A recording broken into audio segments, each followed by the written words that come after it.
ఫలితాల మీదనే చాలా అంశాలు ఆధారపడి ఉంటాయని చెప్పి అనుకున్నాం కదా. దానికి సంబంధించి ఇవాళ ఆంధ్రజ్యోతిలోకి వార్త వచ్చింది. ఏమిటి ఆ వార్త?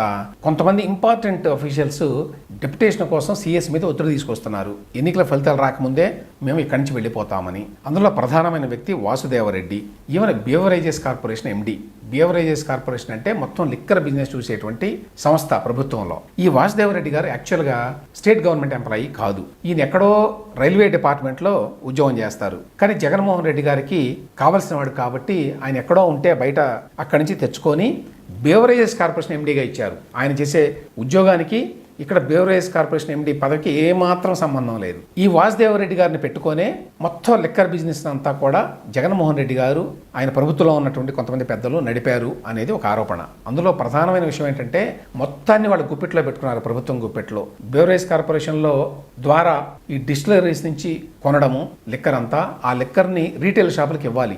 ఆ రీటైల్ షాపుల్లో కూడా ఇప్పుడు బయట రీటైలర్స్ని తీసేసి గవర్నమెంటే రీటైల్ దుకాణాలు పెట్టుకునేటువంటి ఏర్పాటు చేశారు జగన్మోహన్ రెడ్డి గారు. తద్వారా మొత్తం ఈ బేవరేజ్ కార్పొరేషన్లో కానివ్వండి, ఈ మొత్తం లిక్కర్ అమ్మకాల్లో కానివ్వండి ఏం జరుగుతోంది అనే విషయం బయటికి మూడో కంటికి తెలియదు. ఈ డిస్టిలరీస్ అన్నీ కూడా తెలుగుదేశం ప్రభుత్వంలో ఇచ్చినవే అని పదే పదే చెప్తుంటారు. తెలుగుదేశం ప్రభుత్వంలో చేసిన అనేక పనుల్ని స్క్రాప్ చేసినటువంటి జగన్మోహన్ రెడ్డి గారు తెలుగుదేశం పార్టీ వాళ్ళు డిస్టిలరీస్కి ఎవరికో అనుమతిస్తే తీసేయలేరా అంటే అంత అమాయకులు అనుకుంటారు జనాన్ని ఉందండి. పెద్ద పెద్ద జర్నలిస్టులు కూడా దాని మీద ప్రశ్నలు వేయలే ఇంతవరకు. ఈవెన్ నేషనల్ లెవెల్ మరి టీవీ ఛానళ్ళ యాంకర్స్ కానివ్వండి, రిపోర్టర్స్ కానివ్వండి ఆ ప్రశ్న అడగల. తెలుగుదేశం వాళ్ళు ఇస్తే అనుమతులు మీరెందుకు రద్దు చేయలేరు, రద్దు చేయొచ్చు కదా అనేది ఒకటి. రెండవది, నిజానికి తెలుగుదేశం ప్రభుత్వంలోనే డిస్టిలరీస్ అన్నిటికీ అనుమతి ఇచ్చారు. ఎందుకంటే పాలసీ కొత్తది డిసైడ్ చేశారు కాబట్టి. అప్పుడు అందులో ఏదైనా అక్రమాలు ఉంటే వీళ్ళు రద్దు చేయొచ్చు. నెంబర్ 1.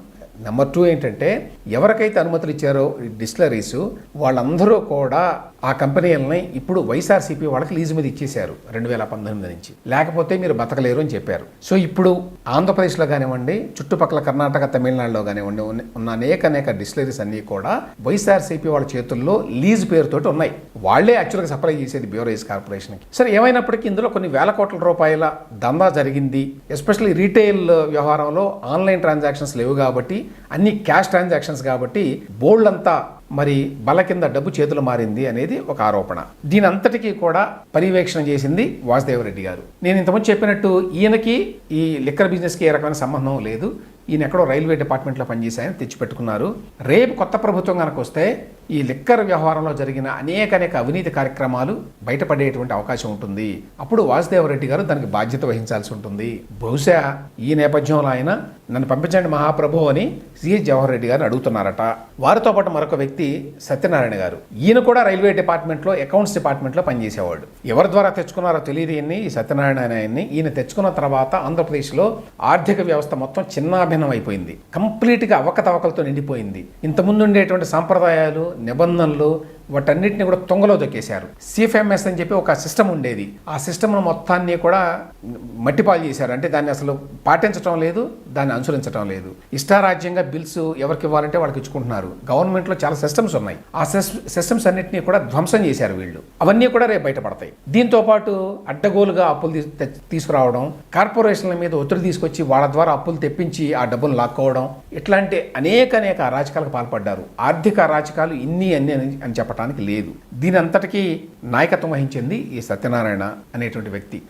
ఏమాత్రం పారదర్శకత లేదు. సిఎఫ్ఎంఎస్ అనేది ఉన్నప్పుడు ఎవరైనా కూడా చూసుకోవచ్చు. అందులోకి వెళ్ళి ఎవరికి డబ్బులు ఇస్తున్నారు, పద్ధతి ప్రకారం ఇస్తున్నారా లేదా, ముందు ఇవ్వాల్సిన వాళ్ళకి బిల్లులు చెల్లిస్తున్నారా లేదా, ఇట్లాంటివి ఉండేవి. ఇప్పుడు వాటన్నిటికీ తాళాలు వేశారు. ఎవరు చూడడానికి లేదు.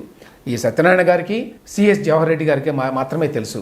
జవహర్ రెడ్డి గారు రోజు ఎట్లాగో చూడరు కాబట్టి ఇవన్నీ ఈ సత్యనారాయణ గారు అనే ఆయన చేతుల్లోనే మొత్తం తాళమంతా ఉంది ఆర్థిక వ్యవహారాలకు సంబంధించి. ఇందులో జరిగిన అనేక అవకతవకలకి రేపు ఎప్పుడైనా ఆయన బాధ్యత వహించాలి, ఎస్పెషల్లీ కొత్త ప్రభుత్వం వస్తే. సో అందువల్ల ఆయన కూడా ఇప్పుడు సిఎస్ గారిని బతిలాడుకొని నన్ను జూన్ 4వ తేదీ లోపల పంపించండి ఇక్కడి నుంచి అని అడుగుతున్నారట. మాతృ శాఖకి, డిపార్ట్మెంట్కి. ఆయనతో పాటు ఆర్థిక శాఖకి మరి హెడ్గా ఉన్నటువంటి సెక్రటరీ గారు, ప్రత్యేక ప్రధాన కార్యదర్శి ఎస్ఎస్ రావత్ గారు కూడా పెట్టుకున్నారు. ఆయనతో పాటు మరొక డిపార్ట్మెంట్ అందరికీ తెలుసు ఆ శాఖ ఏంటో, మైన్స్ డిపార్ట్మెంట్, గనుల శాఖ. ఈ విజి వెంకటరెడ్డి గారిని కూడా ఎక్కడి నుంచో తెచ్చిపెట్టుకున్నారు. ఆయన ఆధ్వర్యంలో మైన్స్ డిపార్ట్మెంట్లో విచ్చలవిడిగా అవినీతి జరిగింది గడిచిన 5 ఏళ్లలో. ఆయన కూడా ఇప్పుడు అడిగారట నన్ను ఇక్కడి నుంచి పంపించండి అని. అయితే ఈ వార్త సారాంశం ఏంటంటే వీరందరూ అడుగుతున్నా కూడా సిఎస్ జవహర్ రెడ్డి గారు, ప్రభుత్వంలో ఇతర పెద్దలు, పార్టీ పెద్దలు అందరూ బుజ్జగిస్తున్నారట వీళ్ళని. లేదు మళ్ళీ మనమే వస్తున్నాం ప్రభుత్వంలో, మీరేం భయపడక్కర్లేదు, మళ్ళీ మనమే ఉంటాం, కాబట్టి నిశ్చింతగా మీరు కొనసాగవచ్చు అని చెప్తున్నారు అనేది వార్త సారాంశం. సహజంగా ప్రభుత్వంలో ఉన్న వాళ్ళు అట్లానే చెప్తారు, ఏమవుతుందో తెలియదు, నిజంగానే వైఎస్ఆర్సీపీకి ధైర్యం ఉందా మళ్ళీ వస్తాము అధికారంలోకి అని.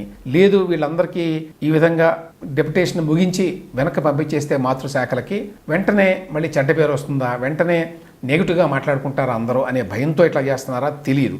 మొత్తానికి వైఎస్ఆర్సీపీ పెద్దలందరూ కూడా వీళ్ళని బుజ్జగించి ప్రస్తుతానికి ఆపుతున్నారు అనేది ఈ వార్త సారాంశం.